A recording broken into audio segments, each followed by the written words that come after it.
În 1927, Emil Racoviță a publicat cel mai complet studiu despre peștera Scărișoara din Munții Apuseni. Era o lucrare monumentală, rodul a 6 vizite efectuate între 1921 și 1923. Pagini întregi de analize ale formațiunilor de gheață, măsurători precise ale temperaturii, observații asupra straturilor care dăinuiau acolo de mii de ani. Dar în arhivele Institutului de Speologie din Cluj există o mapă delicată, îngălbenită de timp, cu mențiunea scrisă de mână pe copertă. Anexa 3. Acces restricționat. 25 de fotografii care nu au ajuns niciodată în monografia publică și o notă oficială din partea Ministerului Instrucțiunii din 27 mai. Zona din jurul ghețarului va rămâne închisă publicului pentru 6 luni, din motive de siguranță. Nimeni nu a explicat niciodată ce fel de siguranță. La fundul acestui iceberg se află ceva pe care autoritățile interbelice au dorit să-l păstreze departe de ochii lumii. Dar pentru a înțelege ce anume, trebuie să începem de la suprafață. Nivelul 1. Suprafața.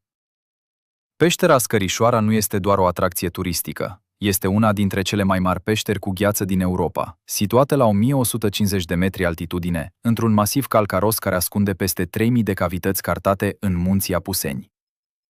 Adolf Schmidl, un geolog austriac, a fost primul care a consemnat peștera în termeni științifici, în 1861. A coborât printr-un aven impresionant, 60 de metri diametru la gură, 48 metri adâncime, și a găsit ceva ce nu se întâlnea nicăieri altundeva în Europa Centrală. Un bloc masiv de gheață, cu un volum estimat atunci la 75.000 metri cubi, păstrat perfect intact în adâncul muntelui. Temperatura constantă, minus 1 grad Celsius, făcea ca gheața să nu se topească niciodată complet. Schmidl a realizat că nu este vorba despre un simplu fenomen temporar. Era o arhivă naturală, o cronică înghețată a climei, care dăinuia acolo de milenii. Dar ce l-a uimit pe Schmidl mai mult decât dimensiunea ghețarului a fost structura sa interioară. Când a coborât în zona numită Biserica, numită astfel datorită stalactitelor și stalagmitelor de gheață, care aminteau de coloanele unei catedrale gotice, a observat ceva ciudat. Straturile de gheață nu erau orizontale, așa cum ar fi fost normal pentru un proces de acumulare simplă. Erau ondulate, aproape ca niște valuri înghețate în mișcare. Unele secțiuni prezentau incluziuni de sedimente și roci, altele erau complet pure, cristaline. Schmidl a notat în jurnalul său: este ca și cum gheața ar fi fost comprimată de o forță externă, deformată de ceva ce nu poate fi explicat doar prin procesele naturale de înghețare și topire pe care le cunoaștem. A încercat să formuleze o ipoteză, poate presiunea masivelor din jur, poate curenții de aer reci care circulau prin sistemul karstic, dar nu a găsit o explicație satisfăcătoare. A plecat din Scărișoara fascinat, dar și neliniștit de ceea ce văzuse. Fotografia pe care a făcut-o în biserică a fost publicată în Viena în 1863. Arăta formațiuni spectaculoase, dar nimic anormal la prima vedere. Ceea ce nu apare în fotografie sunt cele 2 săptămâni pe care le-a petrecut încercând să carteze galeriile laterale, zonele pe care le-a numit mai târziu rezervațiile, și pe care le-a abandonat după ce 2 membri ai echipei sale au refuzat să mai coboare acolo. 50 de ani mai târziu, un tânăr zoolog și oceanograf român pe nume Emil Racoviță, proaspăt întors din Antarctica unde participase la expediția navei Belgica alături de Roald Amundsen, a decis să reia cercetarea sistematică a Scărișoarei. Era în 1921. Racoviță nu era interesat de gheață în sine, el căuta viață. Voia să înțeleagă cum anumite organisme, insecte, arahnide, microorganisme, supraviețuiesc în condiții atât de extreme. A coborât în peșteră însoțit de colaboratorul său francez, René Janel, un zoolog specializat în fauna cavernicolă. Au petrecut zile întregi explorând fiecare colț al ghețarului și au descoperit ceva extraordinar. Un coleopterul endemic, Pholeon proserpinae glaciale, o specie care trăia exclusiv în zonele cele mai reci ale peșterii, la temperaturi unde majoritatea formelor de viață nu puteau supraviețui. Janel a descris specia în 1922, într-o lucrare publicată la Cluj. Dar ceea ce nu apare în lucrare sunt notele din jurnalul personal al lui Racoviță despre zona adâncă, rezervația mare, situată în lateral dreapta intrării, unde se ajunge coborând o verticală de 15 metri, prin rimaie între stâncă și gheață. Racoviță a coborât acolo doar o dată, în 23. și nu a mai vrut să vorbească niciodată despre ce a văzut. Singurul indiciu este o frază scurtă în jurnalul său. Formațiuni care nu se potrivesc cu nicio teorie geologică pe care o cunoaștem. Am decis să nu includ aceste observații în raportul oficial până când nu vom avea o explicație solidă. Explicația nu a venit niciodată. Dar fotografiile au fost făcute. 25 de plăci fotografice, realizate cu o cameră Erneman pe film de sticlă. Sunt păstrate la Cluj, într-o arhivă la care doar câțiva cercetători au acces.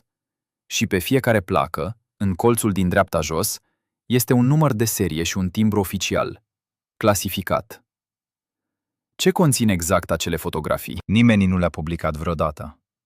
În 1927, Racoviț a publicat monografia sa despre Scărișoara. Era un studiu impresionant. 120 de pagini, ilustrații detaliate, măsurători precise ale straturilor de gheață. Dar capitolul 3, care ar fi trebuit să descrie rezervațiile, lipsește din versiunea tipărită. În schimbul său, o notă de subsol. Aceste zone vor fi descrise într-un volum separat, după finalizarea cercetărilor suplimentare. Volumul nu a apărut niciodată. Racoviț a trăit până în 1948. Pe patul de moarte, când un grup de tineri speologi de la Universitatea din Cluj, Maxim Pop, Mihai Șerban și alții, l-au vizitat pentru a-i povesti despre explorarea pe care o pregăteau în rezervațiile Scărișoarei, el a zâmbit slab și le-a spus: "Veți înțelege de ce am tăcut. Și veți tăcea și voi." Au coborât acolo în toamna lui 47. Au cartografiat sistemul. Au realizat primele măsurători complete ale blocului de gheață și au confirmat ceea ce Racoviță bănuia. Volumul ghețarului nu era 75.000 metri cubi, așa cum estimase Schmidl. Era de peste 100.000 metri cubi. Dar nici ei nu au publicat totul. Raportul lor conține o secțiune marcată Anexa B, confidențial. Ce se află în acea anexă? De ce rezervațiile au rămas închise publicului până în 1965, aproape 20 de ani după prima lor explorare completă? Nivelul al doilea, sub suprafață. Între cele două războaie mondiale, România avea una dintre cele mai avansate școli de geologie și speologie din Europa. Institutul Geologic, fondat în 1906 cu Ludovic Mraze ca prim director, devenise un centru de excelență recunoscut internațional.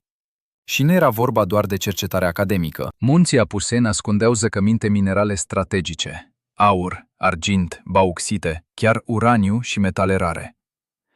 În anii 30, când tensiunile geopolitice creșteau și toate marile puteri își consolidau resursele strategice, subsolul apusenilor devenise o chestiune de securitate națională. În 1933, peștera Scărișoara a fost declarată monument natural și pusă sub protecția legii, oficial, pentru a conserva acest fenomen geologic unic. Dar decizia a venit la insistența personală a lui Emil Racoviță, care a scris o scrisoare directă către Ministerul Instrucțiunii. Scrisoarea nu se află în arhivele publice, dar există o copie, păstrată într-un dosar separat la Institutul de Speologie. În ea, Racoviță nu vorbește despre conservarea ghețarului, vorbește despre necesitatea de a preveni accesul neautorizat în zonele adiacente ghețarului, care conțin formațiuni geologice de interes militar și strategic. Ce fel de formațiuni geologice ar putea avea relevanță militară? Alexandru Borza, botanistul care studiase vegetația din pereții avenului Scărișoarei în anii 20, a lăsat un jurnal personal care a fost publicat abia în 2007, la 60 de ani după moartea sa. Într-o intrare din 1924, Borza descrie o conversație cu Racoviță în laboratorul de la Cluj. Emil mi-a arătat astăzi niște fotografii care m-au lăsat fără cuvinte. Structuri în peretele de gheață care par artificiale, simetrice, prea regulate pentru a fi naturale. Am întrebat dacă este sigur că nu sunt modificări făcute de alți cercetători. A spus că gheața în acea zonă are peste 2000 de ani. Nimeni nu a fost acolo înainte de el. Am întrebat ce intenționează să facă cu aceste imagini. A spus că nu știe, că trebuie să fie foarte precaut, pentru că dacă publică așa ceva fără o explicație solidă, va fi considerat nebun sau, și mai rău, va atrage atenția unor oameni pe care nu-i vrea acolo. Ce fel de structuri? Borza nu detaliază, dar menționează ceva fascinant. Emil a spus că în Antarctica a văzut ceva similar, formațiuni în gheață care păreau să urmeze un tipar geometric, aproape ca și cum ar fi fost tăiate de ceva. Dar acolo le-a pus pe seama vânturilor și presiunii. Aici, în adâncul unei peșteri unde nu bate niciun vânt, nu poate folosi aceeași explicație. Fotografia pe care Borza o descrie nu se află în arhiva publică, dar există un inventar al plecilor fotografice realizate de Racovița. Placa numărul 17. Secțiune verticală în rezervația mare, nord-est, adâncime 14 metri. Statutul. Clasificat. Motiv. Formațiune neidentificată. Necesită analiză suplimentară. În anii 30, ceva ciudat s-a întâmplat în jurul scărișoarei. Zona a devenit brusc dificil accesibilă.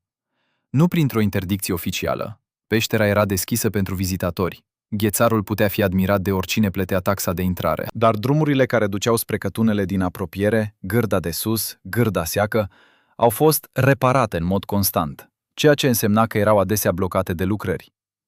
Localnicii au început să raporteze prezența unor echipe de geologi care veneau din București, rămâneau câte 2-3 săptămâni, coborau în peșteră cu echipament greu, apoi plecau, fără să lase vreo publicație, fără să explice ce căutau. Un țăran din Gârda de Sus, Vasile Popa, a consemnat într-un caiet descoperit de un etnograf în 98 o întâmplare din vara lui 36. Au venit 4 domni cu haine bune, au zis că sunt de la București, au vrut să închirieze casa pentru o lună, au plătit bine. Seara aduceau lăzi grele, le ducea cineva cu căruța până la intrarea în pădure. Dimineața plecau devreme, se întorceau târziu. Într-o noapte am auzit zgomot puternic, ca un tunet, dar fără furtună. M-am dus să văd. Mi-au zis să nu mă bag, că fac niște măsurători. Dar am văzut că aveau cabele groase, lămpi mari. Când au plecat, au lăsat în curte niște bucăți de metal. Arăta ca sârmă, dar era grea ca plumbul.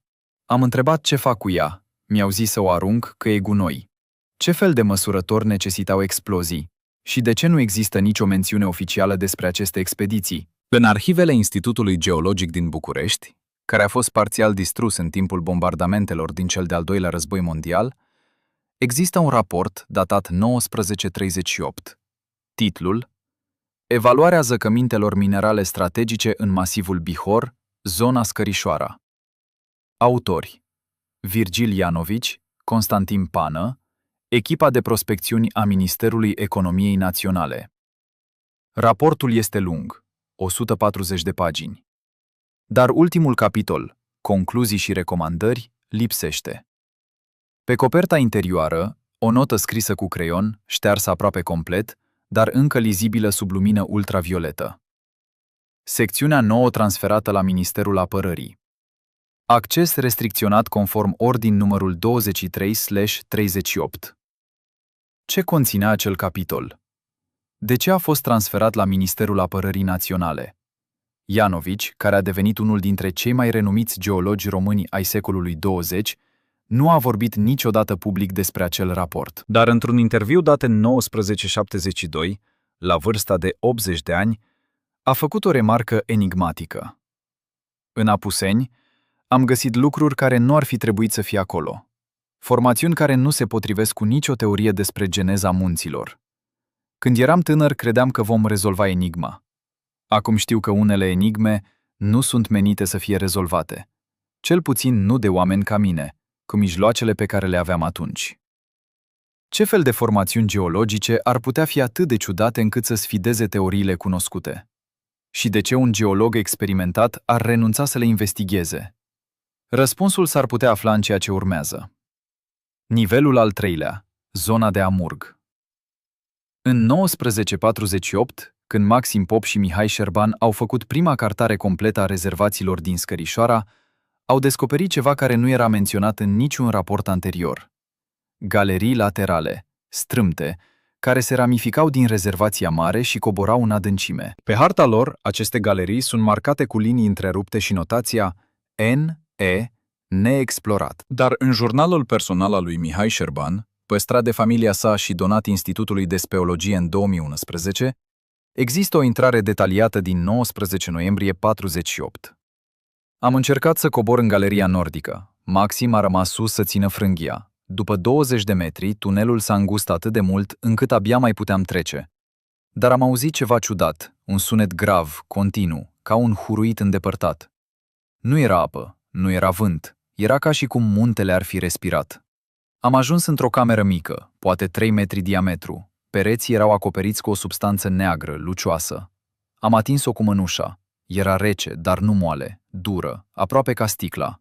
Am încercat să rup un fragment pentru analiză. Nu am reușit. Am stat acolo poate 10 minute și am început să simt o presiune în piept, o greutate, ca și cum aerul ar fi devenit mai dens. Mi-a venit rău. Am ieșit rapid.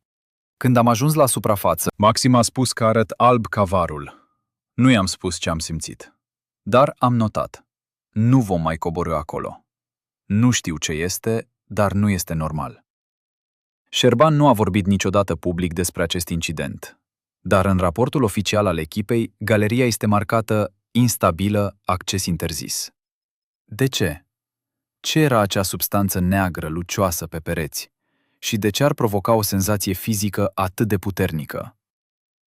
În 1965, când zona rezervațiilor a fost redeschisă pentru cercetare științifică, după aproape 20 de ani de acces restricționat, primul cercetător care a coborât acolo a fost Ioan Viman, specialist în paleoclimatologie.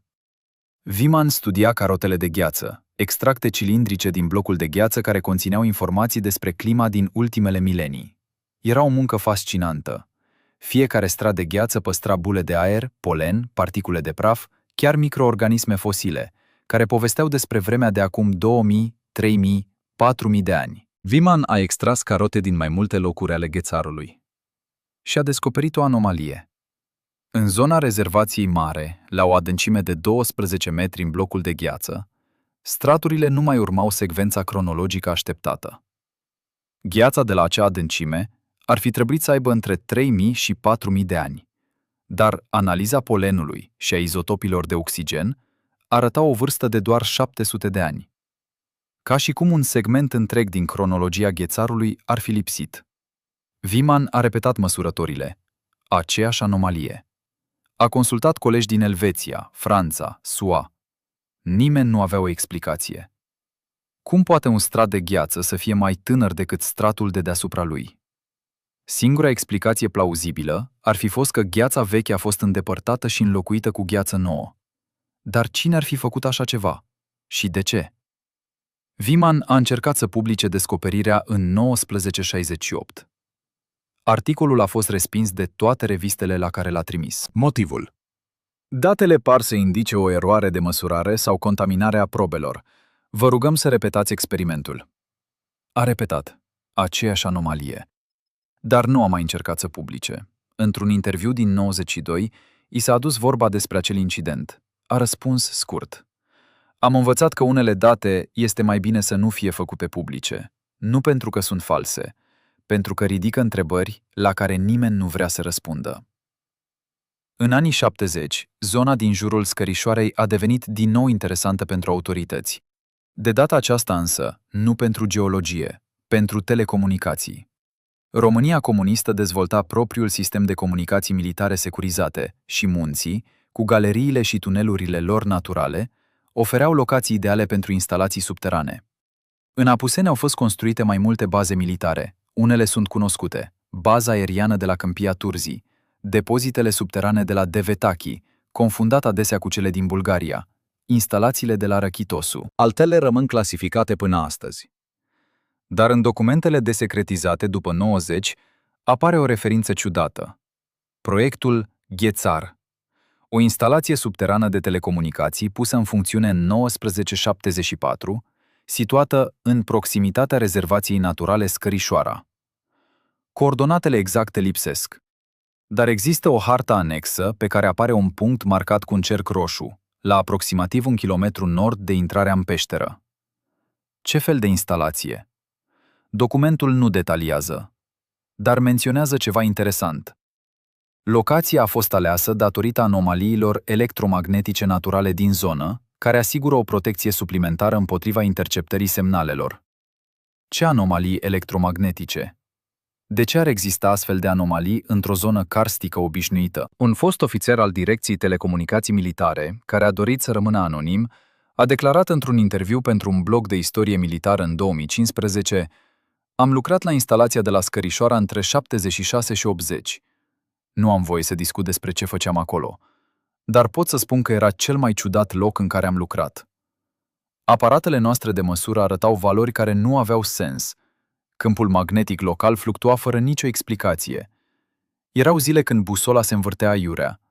Unul dintre inginerii noștri, un tip foarte serios, absolvent de Politehnică, a făcut o teorie că sub munte există un zăcământ mare de magnetit sau alt mineral feromagnetic. Dar prospecțiunile geologice nu au confirmat nimic. Am fost acolo 4 ani.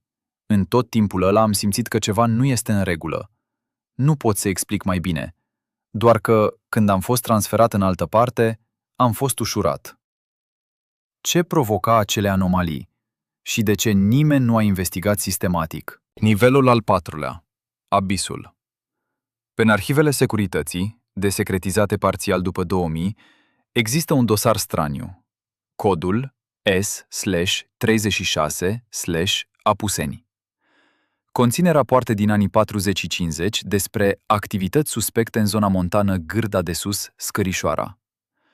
Nu e vorba despre partizani sau despre mișcări anticomuniste. E vorba despre oameni care dispăreau. Între 49 și 53, 7 persoane, turiști, localnici, 2 geologi, au dispărut fără urmă în zona Scărișoarei. Unii au fost găsiți după câteva zile, dezorientați, fără să-și amintească unde au fost. Alții nu au mai fost găsiți deloc. Cel mai ciudat caz este cel al geologului Traian Săvulescu, membru al Institutului Geologic, care în mai 49 a plecat să facă măsurători în sistemul karstic Ghețar, Ocoale, Dobrești, din care Scărișoara face parte. A plecat dimineața din Gârda de Sus, însoțit de un ghid local. Seara, ghidul s-a întors singur. A spus că Săvulescu i-a cerut să-l aștepte la intrarea unei galerii laterale, că vrea să coboare să ia niște probe. A așteptat 4 ore. Săvulescu nu a mai apărut. S-au organizat căutări. Echipe de salvare au coborât în toate galeriile cunoscute. Nimic. După 2 săptămâni, Săvulescu a apărut într-un cătun la 15 km distanță, pe versantul opus al muntelui. Era confuz, deshidratat, dar viu. Când a fost întrebat unde a fost, a spus că nu își amintește. Ultima lui amintire era să coboare în galeriile laterală. Apoi, blackout. Următoarea amintire, să se trezească pe un câmp, lângă cătun, fără nicio idee cum a ajuns acolo. Raportul securității conține o notă interesantă. Subiectul a fost supus unui examen medical. Nu prezintă semne de agresiune sau de consum de substanțe. Dar se constată o pierdere de greutate de 8 kg în 2 săptămâni, ceea ce sugerează că nu a fost alimentat adecvat. Totuși, nu prezintă semne de foame extremă sau deshidratare severă, ceea ce este contradictoriu. De asemenea, hainele sale sunt în stare bună, fără uzură semnificativă. Concluzie. Cauza dispariției rămâne neelucidată. Săvulescu nu a mai lucrat niciodată în Apuseni. A cerut transferul la o altă secție a institutului. A murit în 68, la 45 de ani, de o criză cardiacă. Dar, înainte de a muri, a lăsat un testament ciudat. A cerut ca toate notele și jurnalele sale de teren din Apuseni să fie arse. Familia a respectat dorința. Nu mai există niciun document scris de Săvulescu despre expedițiile sale din Apuseni. În 53, dispariția s-a oprit brusc. Zona a fost declarată zonă de siguranță militară și accesul a fost restricționat pentru toți cei care nu aveau autorizație specială. Peștera Scărișoara a rămas deschisă pentru turism, zona Ghețarului, biserica, sala mare. Dar rezervațiile au fost sigilate. O ușă metalică a fost instalată la intrarea spre rezervația mică. Cheia era păstrată de un singur custode, numit direct de Ministerul Apărării. Orice cercetător care dorea să coboare acolo trebuia să obțină o autorizație scrisă, semnată de un ofițer cu rang de colonel. Între 53 și 65, doar 3 expediții au primit această autorizație. Toate 3 au fost conduse de echipe mixte, geologi și ofițeri militari. Rapoartele lor nu au fost publicate. Există însă o scurtă mențiune într-un document administrativ din 60. Expediția din august 58 a confirmat prezența unor formațiuni atipice în Galeria Nord-Est. Prospecțiunile suplimentare nu sunt recomandate din motive de siguranță structurală. Ce înseamnă formațiuni atipice. Și ce fel de pericol structural ar face o galerie inaccesibilă când sute de alte galerii din Apuseni sunt explorate în siguranță în fiecare an? În 77, o echipă româno-americană a obținut permisiunea să efectueze măsurători cu radar de penetrare în sol în Scărișoara. Scopul oficial era să determine cu precizie volumul ghețarului. S-au folosit echipamente de ultimă generație, capabile să vadă prin gheață până la adâncimi de 50 de metri. Rezultatele au fost uimitoare. Volumul ghețarului era de peste 100.000 de metri cubi, mult mai mare decât se credea. Dar raportul conține și ceva ciudat. În rezervația mare, semnalul radar întâlnea o anomalie de reflectare la adâncimea de 14 metri, exact în zona unde Viman găsise anomalia cronologică în carotele de gheață. Semnalul nu se reflecta normal, ca de la o suprafață de rocă sau gheață. Se difracta, ca și cum ar fi întâlnit ceva cu o densitate sau compoziție complet diferită. Echipa a încercat să coboare probe din acea zonă. Nu au reușit. Echipamentul de carotare, care funcționase perfect în alte zone, s-a blocat. Au încercat de 3 ori. De fiecare dată, același rezultat. Au renunțat. În raportul final, anomalia este menționată într-o notă de subsol. Zona de reflectare atipică necesită investigații suplimentare cu echipament specializat. Investigațiile nu au avut loc niciodată. Un membru al echipei americane, doctorul Robert Majewski, glaciolog de la Universitatea din Maine, a declarat într-un interviu pentru o revistă de speologie 91: Scărișoara este un loc fascinant din punct de vedere glaciologic, dar există lucruri acolo care nu se potrivesc cu ce știm despre formarea gheții. Am petrecut 30 de ani studiind ghețarii din tot în lume, Groenlanda, Antarctica, Himalaya. Niciodată nu am întâlnit o anomalie ca cea din rezervația mare. Ar trebui să fie imposibilă, și totuși este acolo. Am sugerat colegilor români să investigheze mai departe. Mi-au spus că nu au bugetul, dar cred că adevăratul motiv era altul. Cred că nu voiau să afle. De ce nu ar vrea? Ce ar putea fi atât de perturbator încât să descurajeze cercetarea științifică? La fundul acestui iceberg se află un răspuns pe care nimeni nu pare să-l dorească. Nivelul al 5-lea, fundul. În noiembrie 2007, un grup de speologi amatori din Cluj a obținut permisiunea să facă o explorare fotografică în zonele publice ale Scărișoarei. Nu aveau acces în rezervații, dar au primit voie să fotografieze biserica și sala mare pentru un album dedicat peșterilor din Apuseni. Unul dintre ei, Florin Cotoi, fotograf profesionist, a făcut o descoperire ciudată. În timpul procesării fotografiilor digitale, a observat că în unele zone, în special aproape de intrarea spre rezervația mică, blocată de ușa metalică, aparatele foto înregistrau interferențe stranii. Pixeli morți, benzi colorate, distorsiuni care nu se explicau prin defecte ale echipamentului. Cotoi a verificat camerele. Funcționau perfect în alte locuri. Dar în zona rezervațiilor, fiecare fotografie făcută la mai puțin de 10 metri de ușa metalică prezenta aceleași artefacte. A crezut inițial că este vorba despre un câmp electromagnetic generat de instalațiile electrice ale peșterii. Dar nu existau instalații electrice în acea zonă. A încercat cu o cameră film clasică, pe peliculă. Același rezultat. Când a developat filmul, imaginile erau deteriorate, ca și cum filmul ar fi fost expus parțial la lumină, deși nu părăsise camera niciodată. A raportat incidentul administratorului peșterii. I s-a spus că este un fenomen cunoscut, probabil legat de umiditate și de mineralele din rocă. Dar Cotoi avea peste 15 ani de experiență în fotografia subterană. Fotografiase sute de peșteri. Nu întâlnise niciodată așa ceva. A încercat să contacteze fizicieni, specialiști în electromagnetism. Nimeni nu a fost interesat să investigheze. Mi s-a spus că probabil îmi imaginez lucruri, a declarat Cotoi într-un forum de speologie în 2008. Dar imaginile sunt acolo. Oricine le poate vedea. Ceva din zona aceea interferează cu echipamentul foto. Ce anume? Nu știu. Dar dacă aș fi paranoic, aș spune că cineva nu vrea să fie fotografiat ce se află dincolo de ușa aceea. Ce se află dincolo? În 2011, arhivele Institutului de Speologie au fost digitalizate. Un tânăr cercetător, Andrei Posmoșanu, a descoperit accidental un dosar marcat Racoviță, corespondență personală, acces restricționat.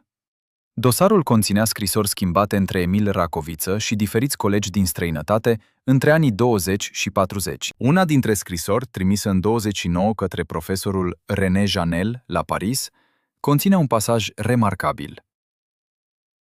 Dragă René, îți scriu pentru a-ți cere sfatul într-o chestiune care mă preocupă de câțiva ani. Când am coborât împreună în galeria adâncă din Scărișoara, în 23, ai observat formațiunile ciudate din peretele de gheață. Pe vremea aceea am fost amândoi de acord că este ceva neobișnuit, dar am atribuit fenomenul unor procese geologice pe care nu le înțelegeam încă.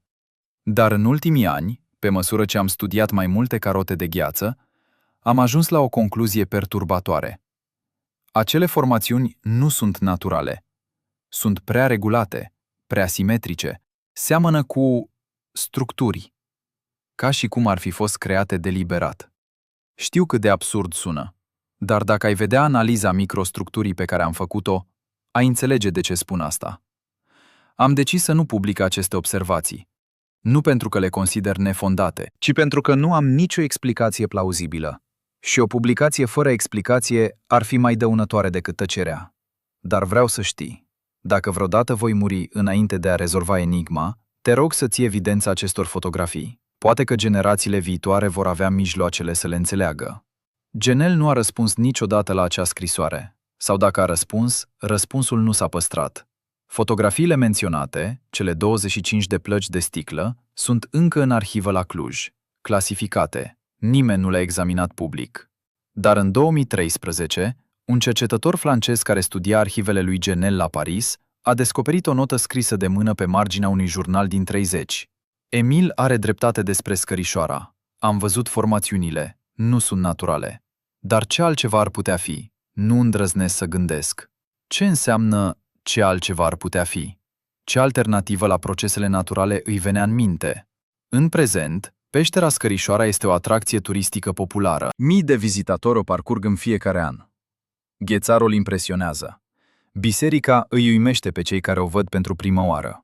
Dar rezervațiile rămân închise. Oficial din motive de conservare și siguranță. Gheața din acele zone este prea fragilă, riscul de prăbușire este prea mare. Dar cercetătorii care au încercat să obțină autorizații pentru a coborî acolo întâmpină un refuz politicos, ferm. Nu este în prezent un obiectiv prioritar pentru cercetare. Bugetul nu permite. Riscul este prea mare.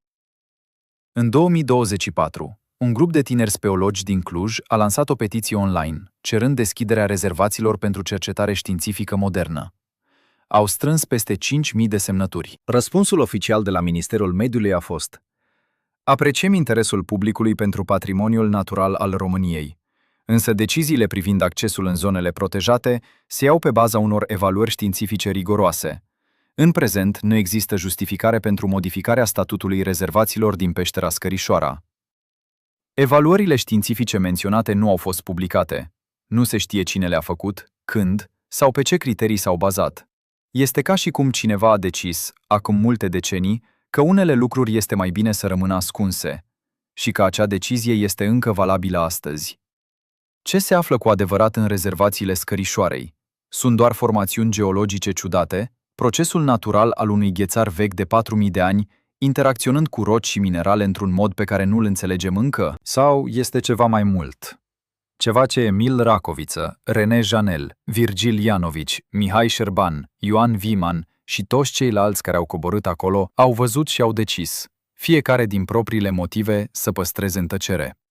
De ce fotografiile din 1927 rămân clasificate? De ce zona a fost închisă în 53 și nu a fost redeschisă complet niciodată? Ce conține raportul confidențial al Ministerului Apărării din 38? Ce a provocat anomaliile electromagnetice măsurate în 76? Ce a blocat echipamentul de carotare al echipei româno-americane în 77? Și, poate cea mai tulburătoare întrebare, dacă într-adevăr există structuri în gheața din rezervația mare, structuri care nu pot fi explicate prin procese naturale, atunci cine le-a creat? Și când? Răspunsurile s-ar putea afla la doar câteva sute de metri adâncime, în inima unui munte din Apuseni. Dar ușa rămâne închisă. Și nimeni nu pare să vrea să o deschidă. Asta e tot pe astăzi. Mulțumesc mult că ați urmărit. Sper că videoclipul v-a plăcut și dacă da, lăsați un like. Abonați-vă la canal pentru mai multe povești din istoria ascunsă a României. Și dacă doriți să fiți la curent cu următoarele subiecte, găsiți linkul către Telegram în descriere. Pașteți grija de voi!